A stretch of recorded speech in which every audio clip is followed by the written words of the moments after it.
Sabia que a Copa do Mundo masculina existe desde 1930 e a Copa do Mundo feminina só começou em 91? Aí eu te pergunto, ué, as mulheres não jogavam futebol antes disso? Claro que jogavam.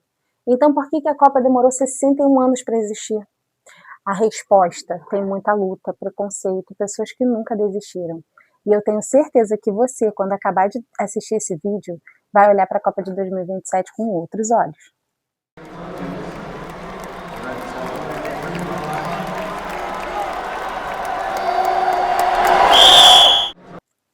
Oi, eu sou a Mari e esse é o episódio 2 do Esquenta da Copa.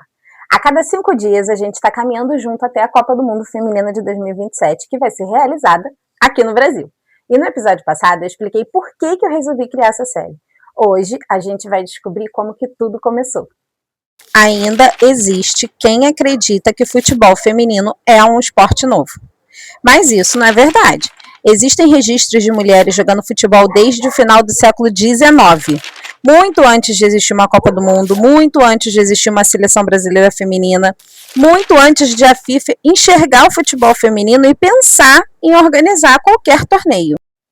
Eu vou contar para você uma coisa que me deixou, assim, de toda a história da minha pesquisa, que me deixou mais surpresa. Eu vou até tomar um cafezinho, peraí. Aqui, moça.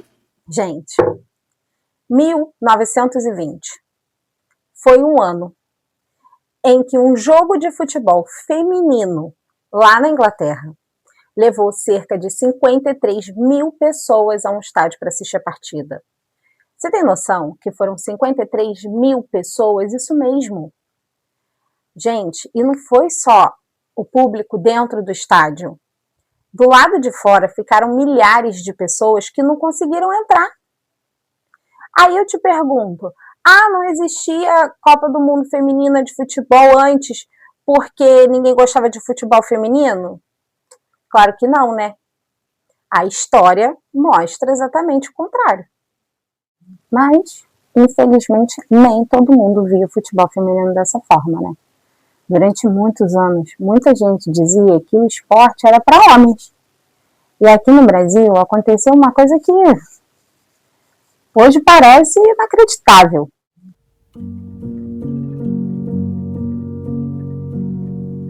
Em 1941, o governo brasileiro proibiu oficialmente a prática do futebol feminino. Isso significa que por 38 anos as mulheres brasileiras ficaram impedidas de jogar, oficialmente. Enquanto os homens disputavam Copas do Mundo, muitas mulheres não podiam nem entrar em campo. Mesmo com todas as dificuldades, elas continuaram jogando. Organizaram partidas, criaram equipes, viajaram, lutaram pelo direito de fazer aquilo que elas amavam. Foi essa insistência que manteve o futebol feminino vivo.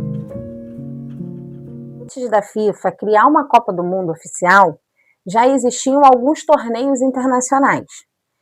Em 1970, foi na Itália, 71 no México. Eles não eram reconhecidos oficialmente, mas provavam para o mundo que existia interesse pelo futebol feminino. A final de 1971 reuniu um público gigantesco no Estádio Azteca. Isso, gente, foi um recado maravilhoso para o mundo. As mulheres mereciam uma Copa do Mundo.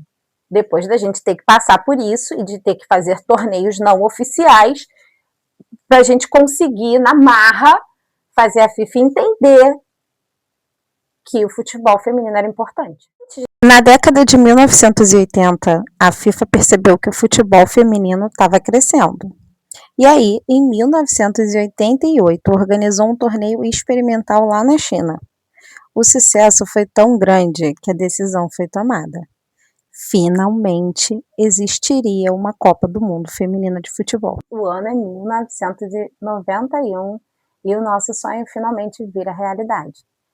Em novembro de 1991, na China, 12 seleções, pela primeira vez na história, mulheres de vários países disputavam uma Copa do Mundo organizada pela FIFA. Os Estados Unidos venceram a Noruega por 2-1. e conquistaram o primeiro título da história, levantaram a primeira taça da história. Olha a Michelle, gente, levantando a taça, que linda! Ah, e tem uma curiosidade que quase ninguém conhece dessa época. Os jogos da primeira Copa do Mundo não tinham 90 minutos. Tinha 80 minutos. Eram 2 tempos de 40. Aí só depois a FIFA adotou os 90 minutos, como a gente conhece hoje. Incrível, né? Depois de tantas dificuldades, tantos anos e tanta luta, as mulheres conseguiram finalmente abrir o seu caminho. E chegamos em 2027.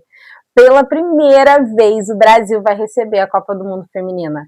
Eu acho, gente, que isso faz esse torneio ser assim muito maior do que apenas futebol. É o resultado de décadas de persistência.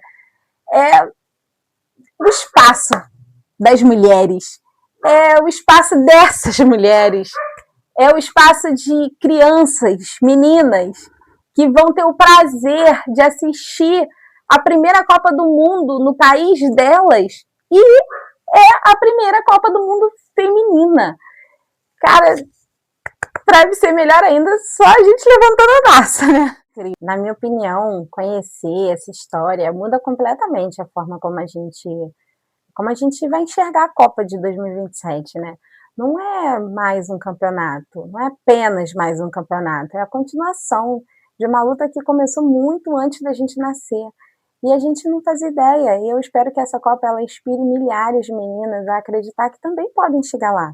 Não só no esporte, não só no futebol feminino, mas em qualquer área da sua vida. A gente precisa incentivar mais as meninas das novas gerações que a gente pode ser o que a gente quiser, que a gente vai estar em lugares que a gente quer estar. Você vê a Copa do Mundo masculina agora, quanta representatividade feminina nós tivemos, mas ainda é pouco. Infelizmente ainda é pouco, mas é uma vitória. A gente está chegando em 2027 com a primeira Copa do Mundo feminina de futebol aqui no Brasil.